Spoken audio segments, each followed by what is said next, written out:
Can I get to heaven, and how? Welcome to Quest Kids! What's going on, guys? Pastor Matt here, and I'm going to answer the question, can I go to heaven? Jesus is talking to his disciples. They're sitting around the table. It's one of the last times Jesus gets to talk to them. You've all seen the painting. They're there, they're lounging, and they're all in those poses. And Jesus is sitting at the center of the table and he starts to speak. And Jesus says, I'm going away to prepare a place for you, and you know the way. Now, this is the first time that Jesus has spoken to his disciples about leaving. It's the first time. And the disciples are like, where are you going? How we don't know where you're going. How can we know the way? Now, so many people today will tell you they know the way. So many people will tell you that there's more than one way. So many people will say you just got to be a good person. But the disciples asked Jesus, how do I get to the place where you're going to prepare a place for me? How do I get there? And I want to be very simple, and I want to be very clear right now. Muhammad cannot get you to heaven. Hindu belief cannot get you to heaven. Good works cannot get you to heaven. Nothing you can do can get you to heaven. Jesus tells his disciples right there in that moment, I am the way. Jesus is the way, the only way. If you want to go to heaven, it's Jesus. Does that mean that I have to be perfect like Jesus?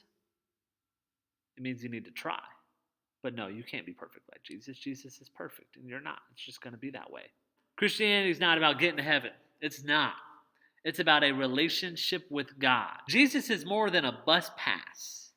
It's not I prayed a prayer, I go to heaven. It's more than that. The Bible says to make him Lord of your life. Lord of your life.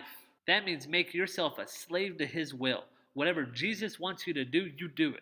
You live a life where Jesus is Lord. You live a life where Jesus is in charge. Then it's no longer, I don't want to go to hell. It's, I get to be with Jesus. The late Billy Graham said, earth is not my home. I'm just passing through on my way. He understood that when he dies, he goes to heaven. He understood that when this body ceases to live, his soul will be with Jesus, that he will be surrounded by his presence, that it will no longer be suffering, pain, sickness, or any of the other junk you got to deal with here on earth. Instead, it's take this little bit of time that you have here, live it for the glory of God. So when you're with Jesus for that infinite amount of time that will never end, never stop, you get to enjoy Jesus. This little bit of time you're here now will end. But that time you have there is affected by how you choose to live now. How do you get to heaven? Jesus is the way. What happens when you get to heaven? You determine that by how you choose to live now. Make Jesus your Lord. Live your life for him. And when you get to heaven, it's going to be a party. But Jesus is the way. Jesus is the only way. Thanks, guys. I really hope you enjoyed this video. Click the like button. It means a lot. Also, share the video with your friends. And if you haven't already, subscribe. I'll see you next time.